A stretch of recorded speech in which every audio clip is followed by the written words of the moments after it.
Vamos então à segunda parte, agora a partir do artigo 5º. O artigo 5º ele é bem interessante. Ele vai tratar daqueles pacientes que estão internados, né, e que dependem da instituição psiquiátrica. Eles não têm como se manter fora dali. Muitos deles até em situação de abandono familiar. Então vamos dar uma lida aqui com atenção no artigo 5º, que ele é bem interessante. Então o paciente a longo tempo hospitalizado ou para o qual se caracterize situação de grave dependência institucional, decorrente de seu quadro clínico ou de ausência de suporte social, será objeto de política específica de alta planejada e reabilitação psicossocial assistida, sob responsabilidade da autoridade sanitária competente e supervisão de instância a ser definida pelo Poder Executivo, assegurada a continuidade do tratamento quando necessário. Esse artigo aqui, para a gente entender, eu falei que ele trata dos pacientes, né, que estão internados e dependem do hospital e não tem suporte familiar. Esses pacientes eles vão ser tratados em um modelo chamado residências terapêuticas. Essa vai ser o tema que eu recomendo que vocês façam a atividade de hoje. Tá? Então a atividade recomendada para essa aula é que vocês pesquisem sobre as residências terapêuticas.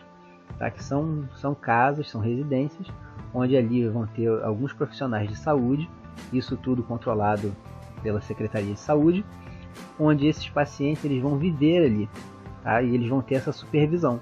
Então vai ser uma residência onde vários pacientes com transtorno mental eles vão morar ali e eles vão ter liberdade de sair, de ter a vida deles normal, só que eles vão ter uma assistência permanente de alguns profissionais de saúde.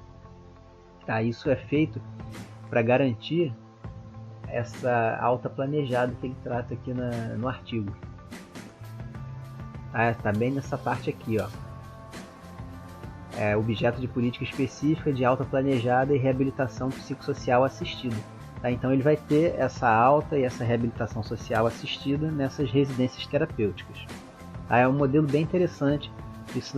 Muita gente nem sabe que isso existe. E é interessante vocês fazerem essa pesquisa como complemento da aula de hoje. Tá? Então fica aí a sugestão de atividade para hoje. Artigo 6º. A internação psiquiátrica somente será realizada mediante laudo médico circunstanciado que caracterize seus motivos. Então, para você internar alguém, você tem que passar por um médico psiquiatra e ele tem que atestar que realmente aquela internação é necessária. Tá? Não é um procedimento muito fácil, como era há alguns anos atrás. Não é fácil internar um paciente hoje. Tá? E o parágrafo único do artigo 6º, aqui ele vai especificar quais são os tipos de internação psiquiátrica que existem. Tá? Nós temos 3 tipos. O primeiro é a internação voluntária. Internação voluntária é aquela onde o próprio paciente ele manifesta vontade de se internar. Tá? Então é com o consentimento do próprio usuário. O segundo tipo é a internação involuntária. Essa aqui ela se dá quando é contra a vontade do usuário, né, do paciente.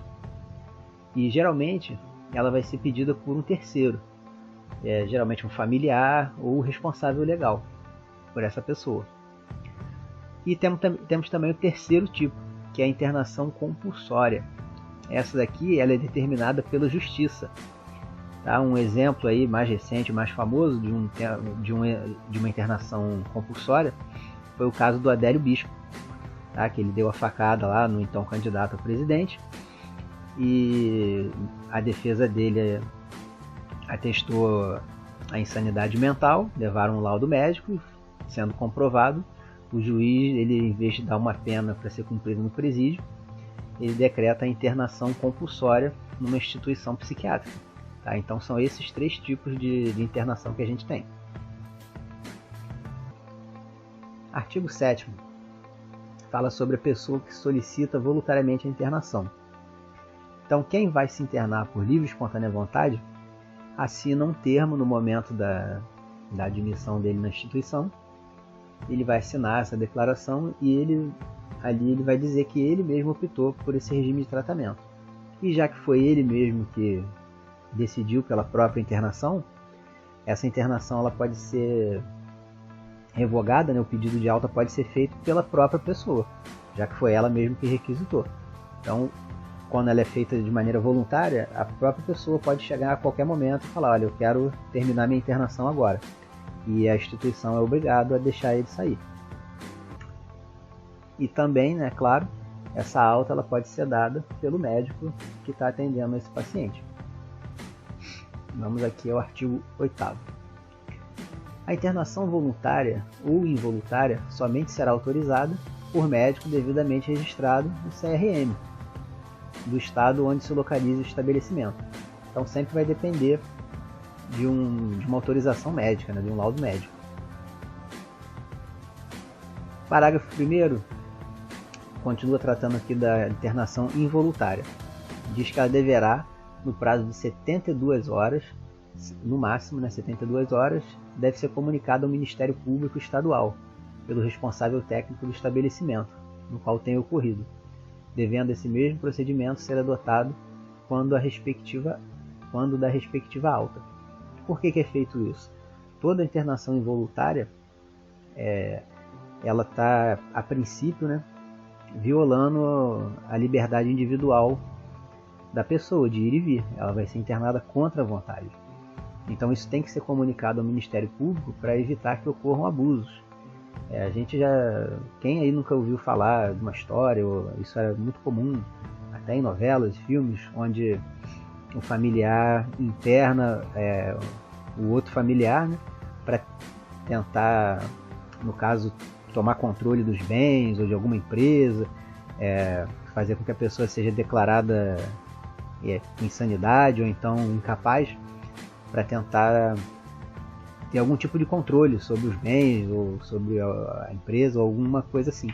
Então isso, para evitar que isso aconteça, isso tem que ser notificado ao Ministério Público, e lá eles vão averiguar se está tudo regular com essa internação, se ela realmente é necessária, se ela foi feita seguindo todos os trâmites. Tá? Então isso aqui é uma maneira de resguardar o paciente, que ele não está sofrendo nenhum ataque ali aos seus direitos individuais. E no parágrafo 2º diz que uma internação involuntária ela só pode terminar quando ela for solicitada por quem fez o pedido da internação, no caso aí o familiar ou o representante legal do paciente, e também pelo médico que é responsável pelo tratamento.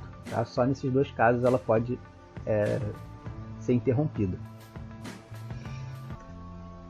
Artigo 9º, também ainda sobre a internação, agora sobre a internação compulsória, que é o terceiro tipo.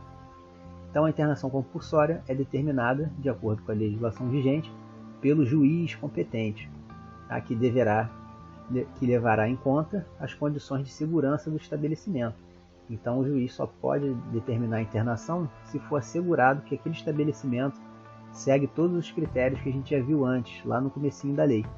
Tá? Então ele tem que oferecer assistência integral e tem que oferecer segurança para a vida, né, e para a garantia da dignidade do paciente, tá? E também para os demais internados e para os funcionários. Então ele não pode ser internado em qualquer lugar.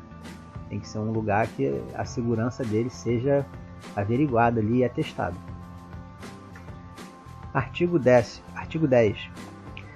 Evasão, transferência, acidente, intercorrência clínica grave. Todas essas situações aqui podem acontecer numa instituição psiquiátrica onde tem internação. A evasão é a fuga do paciente, ou no caso de transferência, se ele for enviado para outro lugar, outro hospital, outra clínica. Acidente, se o paciente, o interno, sofrer algum acidente, se machucar, ou se ele tiver algum problema médico grave, inclusive também falecimento, tudo isso tem que ser comunicado pela direção do estabelecimento aos familiares ou ao representante legal do paciente, e também à autoridade sanitária responsável, no caso aqui a Secretaria de Saúde, e no prazo máximo de 24 horas da data da ocorrência. Então qualquer coisa que aconteça com o paciente que esteja internado, isso tem que ser comunicado ao familiar e às autoridades também. Isso também como uma maneira de proteção ao paciente. E para a gente finalizar, aqui os últimos artigos, né? O artigo 11 diz que pesquisas científicas para fins diagnósticos ou terapêuticos não poderão ser realizadas sem consentimento expresso do paciente. Tá? Então ninguém ali pode ser cobaia de pesquisa. Isso aqui é também uma regra geral para qualquer tipo de atendimento de saúde.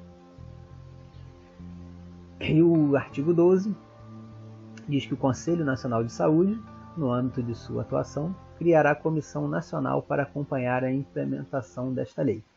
E aqui a gente termina a Lei 10.216. Espero que tenha ficado bem explicado. Acho que deu para a gente ver tudo aí com calma. Deem uma lida depois. Não esqueçam de fazer a atividade. Não precisa me enviar, tá? É só mesmo para vocês complementarem o conhecimento de vocês.